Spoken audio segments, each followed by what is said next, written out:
بسم اللہ الرحمن الرحیم۔ کتاب الوکالت مسائل کی مجلس میں بیوعات یعنی معاملات کی بات چل رہی ہے۔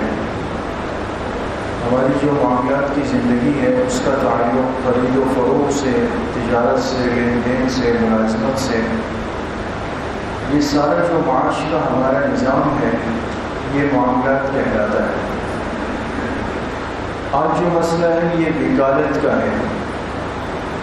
وکالت کے معنی آتے ہیں کہ انسان اپنے معاملات کے لیے کسی کو اپنی طرف سے مقرر کر لے۔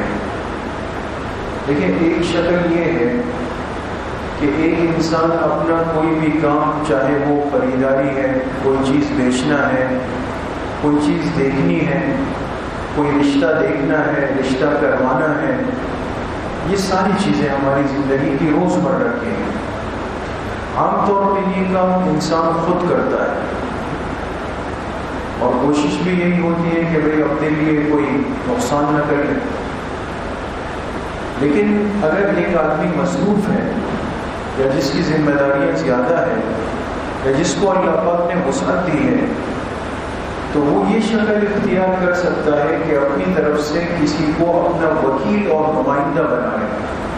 اور یہ ہمارے آج کل کے مارکیٹ کے معاملات میں بہت عام ہے کہ ایسے کمپنیوں کے، اداروں کے، پروڈکٹس کے ایسے ایجنٹ ہوتے ہیں، افراد ہوتے ہیں جو ان چیزوں کے بیچنے کے لیے ایک وکیل کا کردار ادا کرتے ہیں۔ اصل مالک وہ نہیں ہوتے بلکہ وہ کسی کی چیز کو لے کر دکان سے اٹھائی یا مالک سے اٹھائی یا کمپنی سے اٹھائی اور پھر اس کو لا کر مارکیٹ میں یا کسی فرد کو بیچنا ہے۔ یا یہ کہ کسی نے آپ سے کہا کہ بھئی مجھے فلاں چیز کی ضرورت ہے، آپ وہ چیز میرے لیے مارکیٹ سے کہیں سے بھی ڈھونڈ کر خرید کر لے آئے۔ یہ فرق ہے۔ ایک صورت یہ کہ ایک انسان اپنے سارے کام معاملات خود انجام دے، اور ایک صورت یہ ہے کہ کسی کو اپنا وکیل اور نمائندہ بنا لے اور اس سے کہیں کہ تم میرے لیے خریداری کرو یا تم میری طرف سے ان چیزوں کو جا کر بھیج دو۔ تو یہ معاملہ فقہی اور شرعی اصطلاح میں کہلاتا ہے وکالت کا۔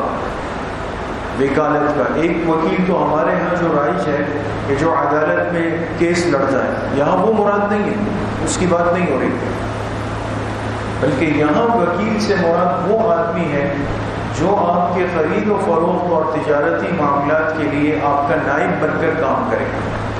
اور میں نے عرض کیا کہ آج کل یہ چیزیں بہت زیادہ عام ہیں، خاص طور پہ وہ حضرات جو جن کا کاروبار معاملات وسیع ہوتے ہیں وہ خود نہیں جاتے اور خود بازار میں جو ہے اپنا چہرہ نہیں دکھاتے لیکن اپنے افراد طے کر لیتے ہیں، تو ایسے افراد یہ وکیل کہلاتے ہیں۔ اور اس وکیل کو اس کی اجرت دینا، یہ طے کر لینا کہ بھئی آپ کو ماہانہ اتنی تنخواہ ملے گی، یا وکیل کے ساتھ یہ معاملہ کر لینا کہ آپ نے یہ چیز جتنے میں بھی بیچی تو اس میں 25% ہم آپ کو دیں گے۔ یہ کوئی بھی شکل طے ہو سکتی ہے اور یہ جائز ہے۔ بہرحال یہ معاملات جو ہے یہ وکالت کے کہلاتے ہیں۔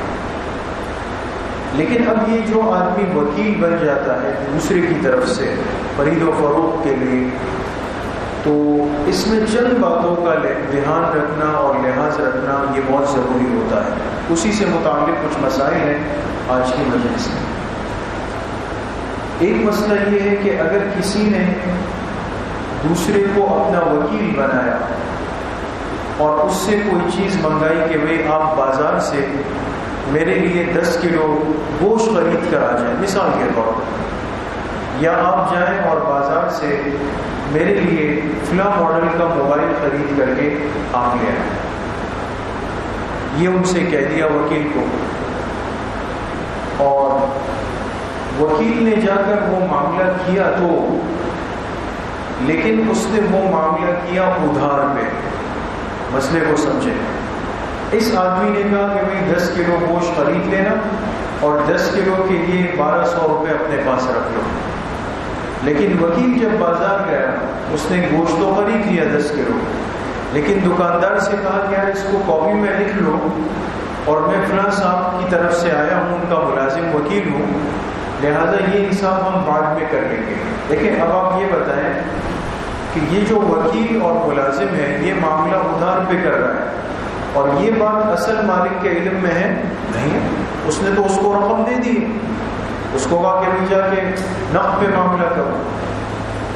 تو اب ایک اصول اور ضابطہ یہ ہے کہ اگر وکیل جا کر وہ سامان اور چیز خرید لے لیکن وہ معاملہ اپنی طرف سے ادھار پہ کر لے، کاپی میں اس سے لکھوا دیا کہ جی 1200 روپے ادھار کے، آپ سمجھ گئے؟ تو اب سوال یہ ہے کہ جس آدمی نے گوشت بیچا تھا 10 کلو، آیا وہ اپنی رقم کا مطالبہ اس آنے والے ملازم وکیل سے کرے گا یا وہ مطالبہ اصل مالک سے بھی کر سکتا ہے؟ تو اس کا جواب یہ ہے کہ اس کا اصل مالک سے کوئی واسطہ نہیں ہے، اس کا وکیل سے تعلق ہے، وکیل نے خریداری کی ہے اور وصول کیا ہے، لہذا اگر اس نے اپنی مرضی سے قرض لکھوایا ادھار لکھوایا تو ذمہ دار بھی یہی ہے۔ جب اصل آدمی نے اس کو پیغام نہیں بھیجا، فون نہیں کیا، کوئی اطلاع نہیں دی، بلکہ وہ تو وکیل کو رقم بھی دے چکا ہے، آگے جا کے وکیل نے کہانی خود گھمائی اور ایک نقد معاملے کو ادھار میں لے گیا، لہذا اب اس ادھار کی ادائیگی کا ذمہ دار کون ہوگا؟ وکیل ہوگا۔ آپ سمجھ گئے اس معاملے کو؟ اچھا،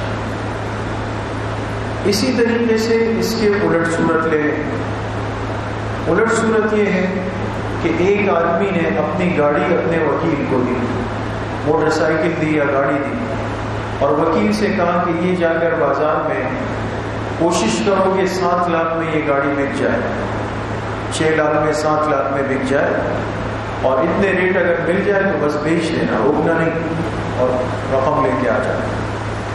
وکیل صاحب بازار گئے اور کسٹمر ملا، گاڑی اس نے خرید لی، 7 لاکھ روپے میں تیار ہوا، تو اس نے کہا کہ بھائی میں 7 لاکھ میں گاڑی تو لینے کے لیے تیار ہوں، لیکن رقم میں آپ کو اگلے مہینے کی 15 تاریخ کو دوں گا۔ سمجھ؟ اصل مالک نے اس کو کہا تھا کہ پیمنٹ وصول کر لے، اور وہ آدمی اس سے تقاضا کر رہا ہے وکیل سے کہ آپ مجھے ادھار پہ دے دیں، اور وکیل نے اس کے ساتھ وہ معاملہ ادھار کا قبول کر لیا۔ اب سمجھ گئے؟ اور جب گھر آیا اصل مالک نے کہا کیا ہوا؟ کہا گاڑی 7 لاکھ میں چلی گئی۔ اچھا پیسے؟ کہا وہ تو اگلے مہینے کی 15 تاریخ کو ملیں گے۔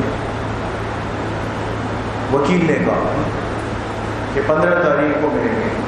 تو اب سوال یہ ہے کہ یہ جو اصل مالک ہے جس نے اپنا وکیل بنایا تھا، یہ اپنی رقم کا تقاضا اس وکیل سے کرے گا یا یہ اس خریدار سے بھی کر سکتا ہے؟ یہ اس سے نہیں کر سکتا، یہ وکیل کو پکڑے گا کہ 15 تاریخ تک پیمنٹ نہیں آئی تو آپ کا گلا میں پکڑوں گا، میں اس کو نہیں جانتا ہوں کہ وہ کون ہے۔ تو ایک خلاصہ اور ایک اصول کیا سامنے آیا کہ وکیل اگر خود سے بازار جا کر ایک معاملے کو ادھار بنا دے یا خود سے بازار جا کر ایک معاملے کو نقد بنا لے تو ذمہ دار یہ وکیل بنے گا، تو تیسرا آدمی بازار کا ہے اس کا اس سے کوئی واسطہ و تعلق نہیں ہے۔ ایک بات۔ اچھا، اسی طریقے سے وکالت میں ایک مسئلہ یہ ہے کہ اگر کوئی شخص اپنے وکیل کو کسی چیز کے خریدنے کے لیے بھیجے، چیز بھی بتائے اور چیز کی مقدار بھی بتا دے، متعین کر دے۔ مثال کے طور پہ کوئی آپ بازار جائیں اور میرے لیے 15 کلو ٹماٹر لے آئیں، وکیل کو کہا، چیز بھی بتا دی کہ ٹماٹر ہے اور مقدار بھی بتا دی کہ کتنی، 15 کلو۔ وکیل بازار گیا اور ذرا زیادہ ہوشیار تھے اور بازار جا کر ریٹ وغیرہ معلوم کیے، دائیں بائیں گھومے اور جا کے بجائے 15 کے 20 کلو ٹماٹر لے لیے، 20 کلو لیا اصل مالک کے پاس۔ آپ نے 15 کہے تھے اور میں آپ کے لیے 20 لے آیا۔ تو اب مسئلہ یہ ہے کہ آیا یہ اس 20 کلو ٹماٹر لینے کا پابند ہے یا یہ وکیل کو کہہ سکتا ہے کہ جی میں نے آپ کو وکیل 15 کا بنایا، باقی 5 آپ نے اپنی مرضی سے لیے، وہ آپ جانے اس کی رقم آپ جانے، تو بالکل اس طرح کر سکتا ہے۔ ایک تو یہ کہ اگر کوئی چلے اس نے کہا کہ نادانی کر گیا 15 کے بجائے 20 لے آیا، تو کہا چلو آئندہ نہیں کرنا اس طرح، اور خود سے قبول کر لے، تو وہ الگ بات ہے، یہ تو احسان کہلاتا ہے۔ لیکن اگر اصل مالک وکیل سے کہے کہ جو چیز متعین بتائی تھی اس سے جو اضافہ آپ لائے ہیں اس کا ذمہ دار میں نہیں، اس کے رقم کا ذمہ دار میں نہیں، تو ایسا بالکل کر سکتا ہے۔ سمجھ؟ اچھا، اسی طریقے سے اگر اصل آدمی اپنے وکیل کو بھیجے اور بھیجتے ہوئے وہ چیز بھی متعین کر دے اور چیز کی قیمت بھی متعین کر دے، چیز بھی بتائی کہ بھئی ذرا بازار جائیں ایک بکرا میرے لیے خرید لیں، چیز بھی بتا دی، اور اس کی قیمت بھی بتائی کہ دیکھو 20,000 تک کا ہو، 18, 19, 20,000 تک، یعنی آخری لمٹ بھی اس کو بتا دی کہ کتنی ہے، 20,000 روپے، وکیل کو بتا دی۔ تو وکیل بازار گئے اور جا کر وہ بکرا اتفاق سے 20,000 میں بڑا اچھا قیمتی بکرا مل گیا، اور جب گھر لا رہے تھے راستے میں دماغ میں بات آئی کہ یار یہ بکرا ویسے تو 25-30 ہزار تک کا ہے اور خوش قسمتی سے 20 میں مل گیا ہے، تو ایسا کرتا ہوں کہ یہ اپنے لیے رکھ لیتا ہوں، اپنے لیے، اور جا کر مالک سے کہتا ہوں کہ 20,000 کا تو بکرا نہیں مل رہا ہے۔ آپ بات سمجھ گئے؟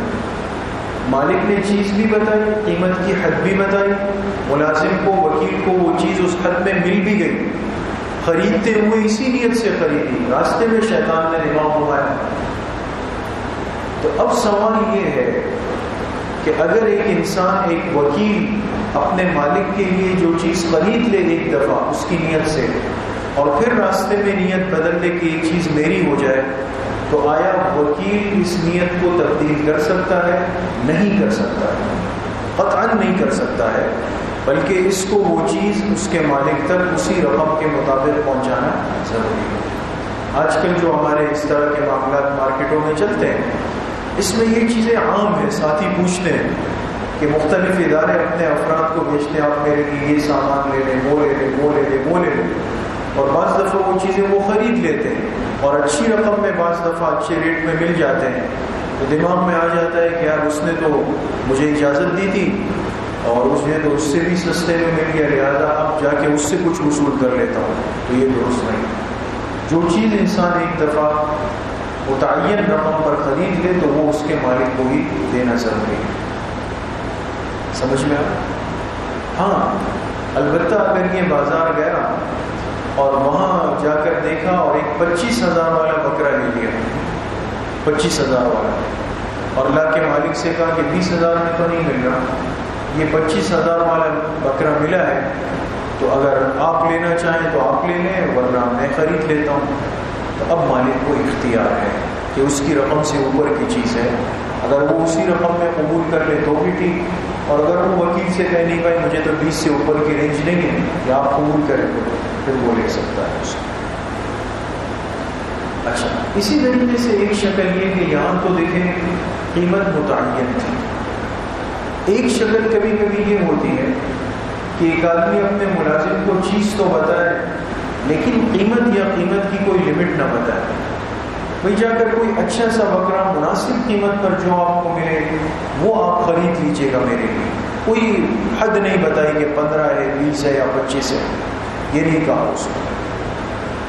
اور یہ جب بازار گیا بکرے ڈھونڈ رہا تھا تو اس کو ایک بکرا مناسب ملا، مثال کے طور پہ 15,000 میں، اور اس نے کہا یہ تو میں اپنے لیے خرید لیتا ہوں، وکیل نے کہا۔ اسی وقت بازار میں سوچا کبھی مالک نے تو مجھے پابند کیا نہیں ہے 15,000 کا یا 20,000 کا، یہ اپنے لیے لے لیتا ہوں، مالک کے لیے دوسرا ڈھونڈ لوں گا، اس صورت میں کر سکتا ہے اگر قیمت کی تعیین اس نے نہ کی۔ اچھا، اسی طریقے سے ایک اہم مسئلہ کہ ایک شخص نے اپنے وکیل کو کسی چیز کی خریداری کے لیے بھیج دیا، اپنا وکیل بنا کر، اور کہا کہ یہ 50,000 روپے لے جائیں، فلاں ماڈل کا موبائل آج کل بازار میں آیا ہوا ہے، وہ آپ میرے لیے خرید کر کے لے آئیے۔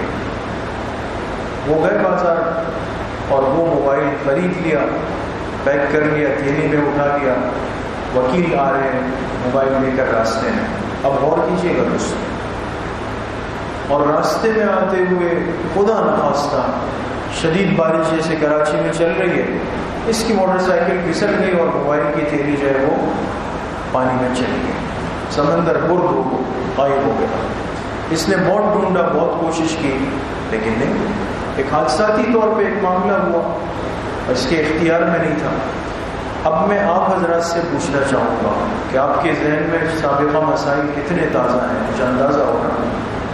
اب آپ بتائیں کہ اس وکیل سے وہ چیز ہاتھ سے چلی گئی راستے میں، اصل مالک تک نہیں پہنچی، جبکہ اصل مالک سے تو یہ 50,000 کی رقم لے چکا تھا۔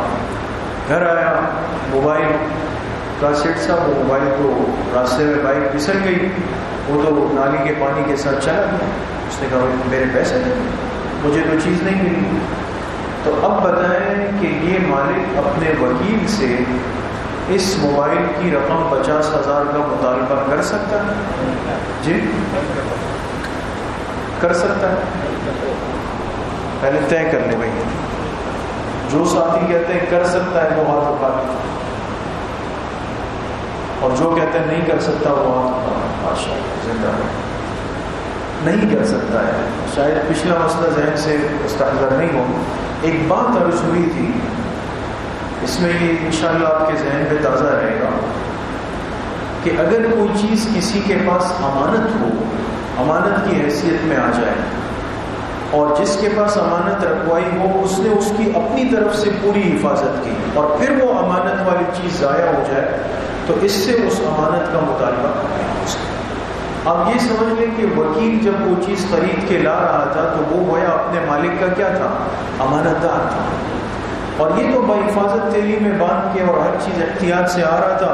اللہ کی شان بارش ہو گئی، پانی آیا، اور اس کی احتیاط کے باوجود چلا گیا۔ مقصد اس نے اپنی طرف سے کوئی کوتاہی نہیں کی، لہذا اس چیز کے ضائع ہونے کا تاوان مالک اس سے مطالبہ نہیں کر سکتا۔ ہاں اگر یہ اندازہ ہوا کہ کوتاہی اس نے کی ہے، جو احتیاط اس کو کرنی چاہیے اس نے نہیں کی، اور ثابت ہو جائے، پھر یہ اس سے مطالبہ کر سکے۔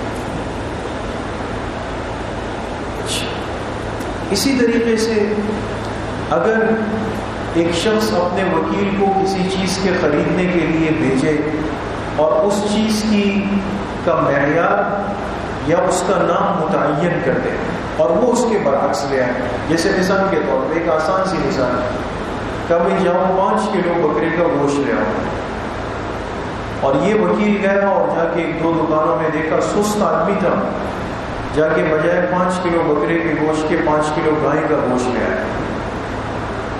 لایا تو گوشت ہے اور سستا بھی لایا ہوگا اس لیے کہ رقم میں فرق ہے، لیکن مالک نے تقاضا کس گوشت کا کیا تھا؟ چھوٹے گوشت، بکرے کے گوشت، یہ لایا ہے بڑا گوشت، تو آیا مالک لینے کا پابند ہے؟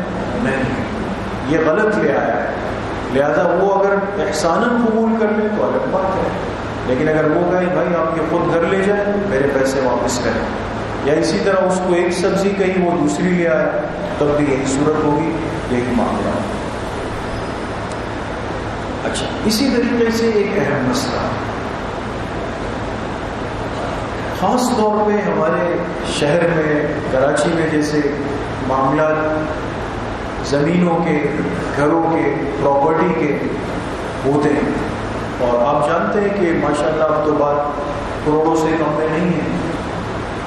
تو ایک آدمی نے کوئی زمین خریدنی تھی، بڑی رقم والی چیز ہے، اور جو چیز بڑی رقم والی اس میں اتنی احتیاط کی ضرورت ہے۔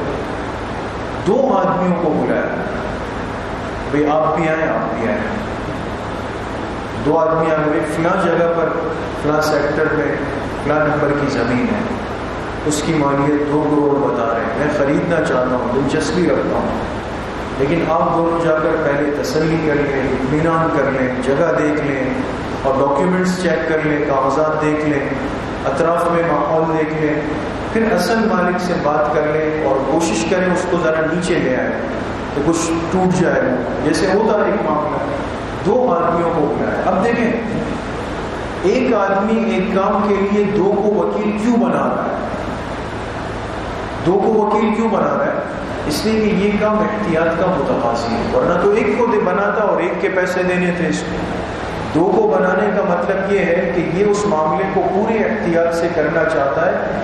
2 سے کم پہ راضی ہوتا تو ایک کو بلا لیتے، جس نے 2 کو بلایا. اب دونوں چلے.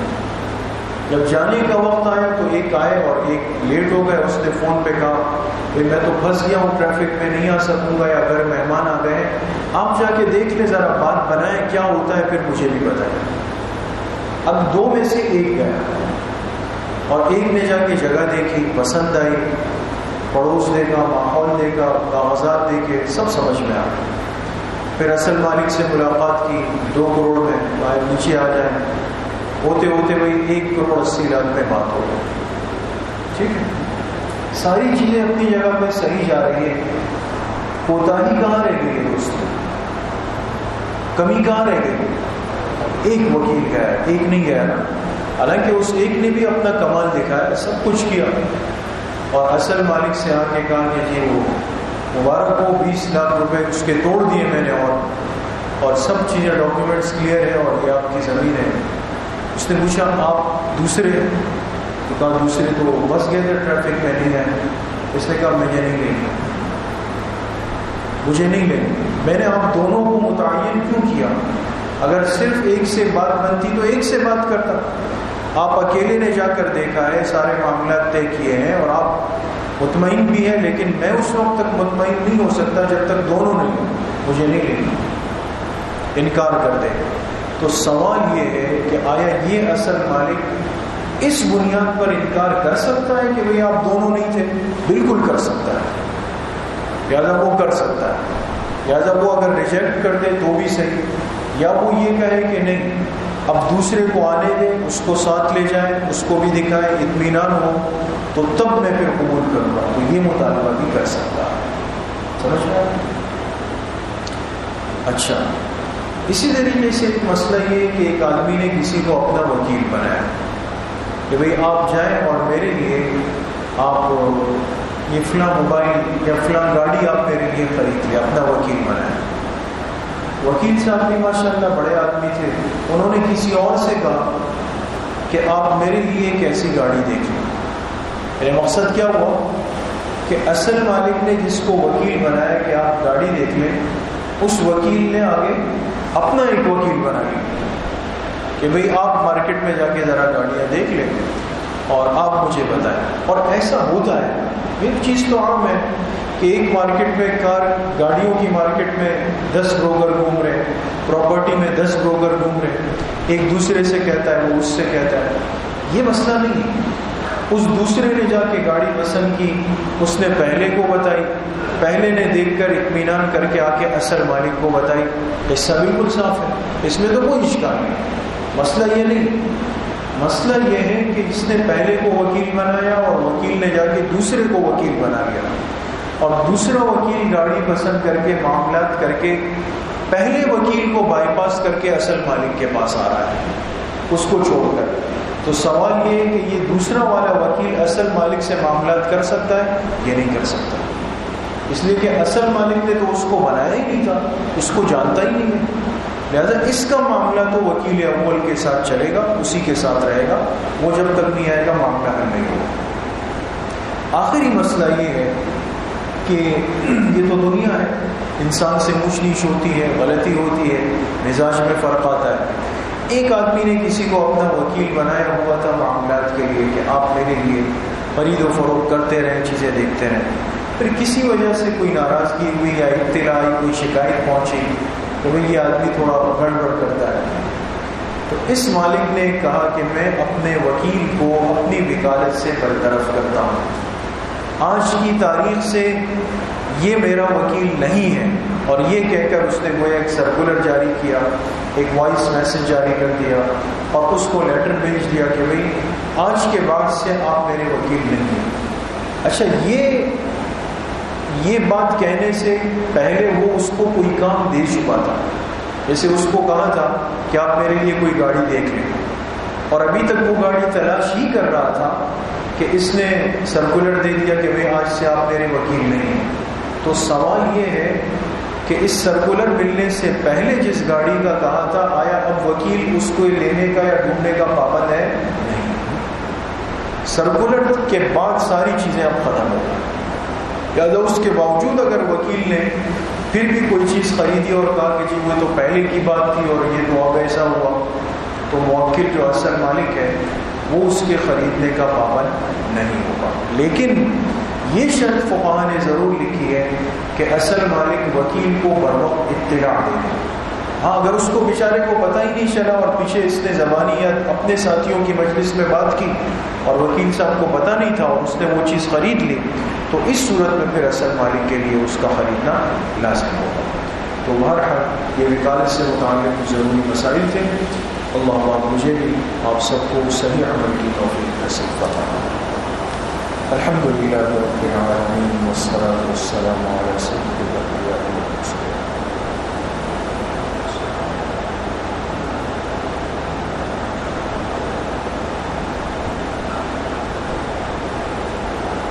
حافظ فیروز صاحب کا انتقال ہوا ہے، دعا فرمائے اللہ پاک ان کی مغفرت فرمائے، اللہ ان کے درجات کو بلند فرمائے۔ جتنے مرحومین مرحومات دنیا سے جا چکے ہیں اللہ پاک سب کی مغفرت فرمائے۔ وصلی اللہ وسلم علی نبینا محمد وعلیہ